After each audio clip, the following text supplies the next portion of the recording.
अस्सलाम वालेकुम। मैं हूँ मदीहा और आप देख रहे हैं जस्ट मदीहा उर्दू रेसिपीज़। और आज हम बनाएंगे बहुत ही मज़ेदार और इजी श्रिम्प सैंडविच। चलिए स्टार्ट करते हैं। बिस्मिल्लाहिर्रहमानिर्रहीम। सबसे पहले मैंने ले लिए श्रिम्प और आप साइज़ भी देख लीजिए इसका। मैंने फ्रोज़न श्रिम्प लिए, आप चाहें तो फ्रेश भी यूज़ कर सकते हैं। अब हम इसको मैरिनेट करेंगे। पहले मैं डालूँगी लाल मिर्च, उसके बाद हम इसमें ऐड करेंगे नमक। मैंने श्रिम्प को नॉर्मल पानी से धोया, लेकिन आप चाहें तो इसको सिरके के पानी से धो सकते हैं। अगर आपको थोड़ी सी स्मेल की प्रॉब्लम है तो आप इसको धो के यूज़ करिए सिरके के पानी से। अब मैंने इसके अंदर पापरिका यूज़ किया और उसके बाद मैंने इसके अंदर लहसुन पाउडर डाल दिया और उसके बाद ऑरिगानो ऐड किया मैंने इसमें। और अब मैं इसमें ऐड कर रही हूँ अजवाइन। अजवाइन को हथेली से मसल के हम इसमें ऐड करेंगे ताकि ये अच्छे से थोड़ी सी क्रश होकर इसके अंदर ऐड हो जाए और फिर इसकी खुशबू भी बहुत प्यारी आती है। अब साथ में मैंने ऐड कर दिया उसके बाद ब्लैक पेपर। आप काली मिर्च को क्रश करके यूज़ करें या फिर आप उसको किसी भी ले लें, आप उसको ऐड कर लें। अच्छे से इसको मिक्स करेंगे हमें इसमें ज़्यादा टाइम नहीं लगता। श्रिम्प और फिश बहुत जल्दी बन जाते हैं, इसलिए हमें कुछ खास इसको मैरिनेट करके रखने की ज़रूरत नहीं है। लेकिन आप रख देते हैं तो कोई प्रॉब्लम नहीं है, आप रखना चाहें तो आप रख दें। अब अलग से हम थोड़ा सा इनका फ्राई करने के लिए बैटर बना लें। पहले तो मैंने मैदे के अंदर कॉर्नफ्लोर ऐड किया और साथ में मैं ऐड कर रही हूँ bread crumbs. Homemade bread crumbs use करें या आप बाहर से लें।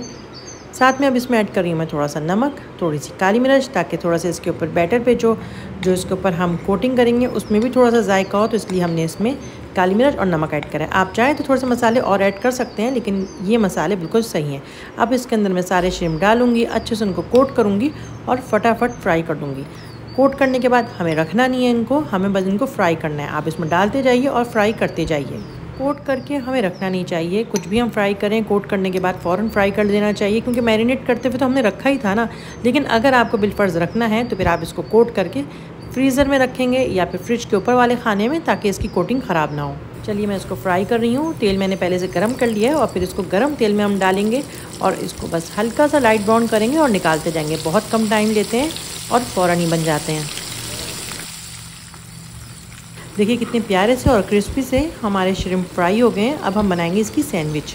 अगर आप चाहें तो इनको आप राइस के साथ भी खा सकते हैं या वैसे ही आप इनको केचप के साथ भी खा सकते हैं। तो ये फ्राई श्रिम्प की परफेक्ट रेसिपी है, आप इसको किसी तरह से भी इस्तेमाल कर सकते हैं। लेकिन अभी हमें बनानी है इसकी सैंडविच, तो मैं बाकी श्रिम्प भी पहले फ्राई कर लूँ, उसके बाद हम एक साथ इसकी सैंडविच बनाएंगे। जितनी देर में मेरे बाकी के श्रिम्प फ्राई होते हैं, आप ज़रा जल्दी से अगर न्यू है चैनल पर तो चैनल को सब्सक्राइब कर दीजिए और वीडियो को लाइक कर दें। अब ज़रा हम यहाँ पर अपनी सैंडविच के लिए सॉस बना लें। सबसे पहले हम लेंगे थोड़ी सी मायोनीज़, कोई सी भी कंपनी की आप मायोनीज़ यूज़ कर सकते हैं। इसके अलावा हमें चाहिए मस्टर्ड पेस्ट। मस्टर्ड पेस्ट से बहुत प्यारा सा टेस्ट आता है। साथ में अब हम ऐड करेंगे थोड़ा सा पिकल जूस। अगर आपके पास पिकल जूस नहीं है तो आप सिरका ऐड कर लीजिए। अब मैं इसमें ऐड कर रही हूँ हॉट सॉस। अगर आपके पास हॉट सॉस नहीं है तो आप चिली सॉस ऐड कर लीजिए। साथ में हम इसके ऐड कर रही हूँ मैं थोड़ी सी पापरिका पाउडर।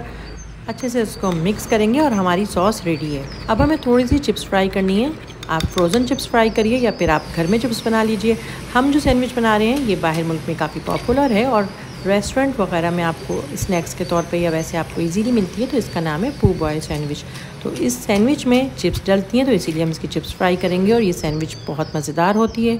चलिए बस अब फटाफट से अपनी सैंडविच रेडी कर लेते हैं, क्योंकि हर चीज़ हमने रेडी कर ली है। हमें चाहिए टॉर्टिया, तो आप घर में बनाइए या बाहर से लीजिए। सबसे पहले हम उसमें लगाएंगे सॉस जो हमने रेडी की थी, उसके बाद सलाद का पत्ता। आप चाहें तो कोई से भी सलाद का पत्ता यूज़ कर सकते हैं जो आपके मुल्क में मिलता है। अब हम उसमें ऐड करेंगे अपने क्रिस्पी से श्रिम्प, उसके बाद चिप्स ऐड करेंगे जो हमने फ्राई की थी। साथ में हम पिकल यूज़ कर रहे हैं, ये होममेड पिकल है, आप चाहें तो बाहर का यूज़ कर सकते हैं। अब हम ऐड करेंगे केचप उसमें और अब हम इसको फोल्ड कर लेंगे और रैप कर लेंगे। इसी तरह से हम बाकी की सैंडविच भी रोल कर लेंगे। आप चाहें तो बड़ा साइज़ लें टॉर्टिया का, या आप चाहें तो छोटा साइज़ लें, आपके ऊपर डिपेंड करता है। किसी भी साइज़ में आप ये रैप बना सकते हैं। मज़ेदार से सैंडविचेस को बनाने के बाद अब आप इसको चाहें तो ग्रिल कर लें या आप इसको टोस्ट कर लें, या फिर आप मेरी तरह थोड़े से पैन में हल्का सा ऑयल लगा के आप इसको सेक लें दोनों तरफ से। तो जैसे भी आप इसको सेकें, लेकिन इन दी एंड ये आपको बहुत मज़ा आएगा सैंडविच को खा के।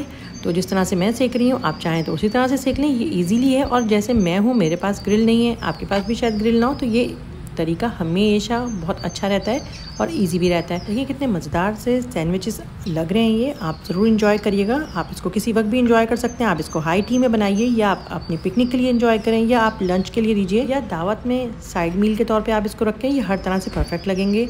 बहुत ही मज़ेदार हैं और डिफरेंट सी रेसिपी है, ज़रूर इंजॉय करिएगा। अपना फीडबैक दीजिएगा। मेरी बाकी रेसिपीज़ को भी देखिए, आपको ज़रूर पसंद आएंगी। सॉस के साथ सैंडविच को एंजॉय करिए, रेसिपीज़ बनाते रहिए। मैं मिलूँगी नेक्स्ट रेसिपी में, जब तक के लिए अल्लाह हाफ़िज़।